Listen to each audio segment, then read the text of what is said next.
শাকিলার সাথে কোনো আমার অভিযোগ নেই, শাকিলার নামে অভিযোগ নেই, শাকিলার নামে শাকিলের দোকান নিয়েও কোনো অভিযোগ নেই। আমার অভিযোগ হচ্ছে শাকিলার ভাই, দুই ভাই, আর শাকিলা যে পরে কেউ করে ওই ছেলেটা, আর ওই দীপুর একটা বন্ধু, মানে ওরা তিনজন আমার দোকানে আসে বলতেছে যে খাবার দিতে। তখন বলতেছে যে আমার যে কাজ করে আমার দোকানে মেয়েটা, ওই মেয়েটা বলতেছে যে ভাই বসেন, খাবার দিচ্ছি, বসেন আপনারা। পরে বললো যে আচ্ছা ঠিক আছে দেন। পরে বলতেছে যে আমি ওনাদের সামনে যাইতাম। পরে আমি বললাম যে আমি কেন যাবো, আপনাকে যদি কোনো কিছু দরকার পড়ে আপনারা বলতে পারেন, আমার ওইটার আছে আরও দুইজন, ওনাদের সাথেও কথা বলতে পারেন, আর আমার কাছেও বলতে পারেন, কোনো সমস্যা নেই, কিন্তু আপনাকেও কাছে যাবো কেন আমি।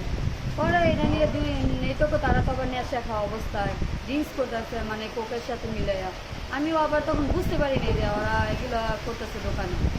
তারপর যাই হোক গেছে দুই এক কথায় ওনারা ঝগড়া লাগে আমার ওইটারের সাথে, তারপর আমার সাথে। তারপর ওই দীপু, কালু, রাসেল, মানে তিনজন আমার মারধর করে, বেশিরভাগ মারধর করে, একটা মহিলা মানুষের মারধর করে। তারপর আমার চিল্লাচিল্লি শুনে আশেপাশে লোক এরা আমার দোকানে আসার পরে তারপরে ওই শাকিলার বাইরে ধরে দুজন আসামি, মানে দুজন আসামি ধরার মতো পরে জাহাঙ্গীর আলম, উনি আবার 1.5 লাখ টাকা শাকিলা গেলে ঘুষ দিচ্ছে। 1.5 লাখ টাকার বিনিময় শাকিলার টাকার বিনিময় এসআই সাইয়া দিচ্ছে ওই দুজন আসামি। তারপর আমি ওই জায়গায় বিচার পাইনি। আবার এই মাঝখানেও একটা কথা আছে, যখন আমি মামলা করতে যাই, ওদের নামে অভিযোগ জানাইতে যাই, তখন থানা থেকে আমার বলে যে যেত ফাঁড়ির মধ্যে যাইতে। তারপর আমি ফাঁড়ির মধ্যে রওনা দিই। তারপর এই কালু, দীপু, রাসেল ওরা বলে, ওরা যা দেখি ওই জায়গায় দাঁড়া রয়েছে 5-6 জন মোটর সাইকেল নিয়ে, মানে আমার যাইয়া এন্ট্রি করতে দিব না মামলা।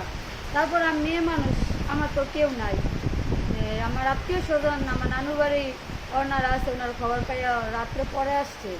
তারপর আমি আমার ওইটারে নিয়ে যাই, আবার আশেপাশে একটা আমার ভাই আছে, ওনারে নিয়ে যাই। তারপর নিয়ে যাই মতো মামলাটা আমি এন্ট্রি করতে পারিনি, ওরা লোকজন নিয়ে দাঁড়ায় রয়েছে, আমার মামলা এন্ট্রি করতে দিব না।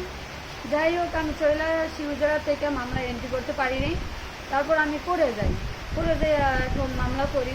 ম্যাজিস্ট্রেটের সামনেও আমার জবানবন্দি নিচ্ছে, নেওয়ার পর আমার মামলা পিপির কাছে কাগজ পাঠাইছে, পিপিও তদন্ত করে নিয়ে গেছে। উনিও এসে দেখে যে এটা সত্য ঘটনা, বাস্তব ঘটনা, আমার যে মারধর করছে এই সবই আশেপাশে লোকে সাক্ষী দিছে, এলাকার মানুষ সাক্ষী দিছে। তারপর উনি গেছে, উনি কাগজ আবার করে পাঠাইছে, এখন পাঠাইছে নাকি জানি না, কিন্তু আমি আবার তারা ফোনটা জানবো পরে। কিন্তু শাকিলা মানে অনেক অভিযোগ দিতেছে, আমি গেলে ওনারা দোকান করতে দিই না। ভাই এরা ভুল ধারণা।